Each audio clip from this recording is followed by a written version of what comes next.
Hello everyone, please subscribe to my channel, and if you observe the board means what I have written the question 0.3 plus 0.33 plus 0.333 plus 0.43 and plus 0.53.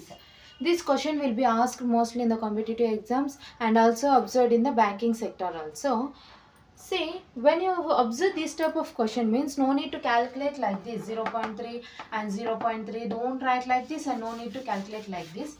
How many countable additions is there అంటే మనకి ఎన్నిసార్లు వాళ్ళు number ఇచ్చి addition చేయండి అని అన్నా కూడా ఇట్లాంటి డెసిమల్ది మీరు ఇలా చేయకోకుండా జస్ట్ లాస్ట్ నెంబర్ ఇచ్చిండే దాన్ని మాత్రము 0. ఇక్కడ ఏమి ఇచ్చినారు లాస్ట్ నెంబర్ 0.33333 5 3s ఇచ్చినారు కదా, ఆ 5 3స్ని మాత్రమే అడిషన్ చేయండి. ఎలా అని అంటే ఫస్ట్ లాస్ట్ డిజిట్ని సేమ్ అలాగే క్యారీ ఆన్ చేయండి 3, తర్వాత దాని బిఫోర్ డిజిట్కి ఈ నెంబర్ని యాడ్ చేయండి 3 + 3 6, 6 + 3 9, 9 + 3 ఎంత అవుతుంది 12 అవుతుంది. 2 ఇక్కడ మనం రాసుకొని 1ని క్యారీ ఆన్ అంటే బిఫోర్ నెంబర్కి 1ని క్యారీ ఆన్ చేయండి.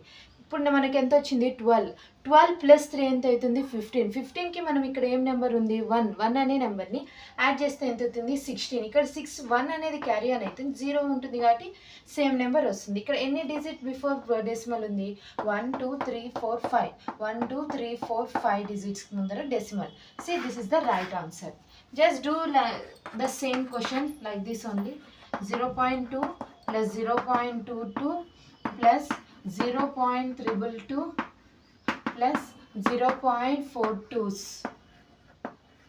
Just comment answer for this question. Please subscribe to my channel.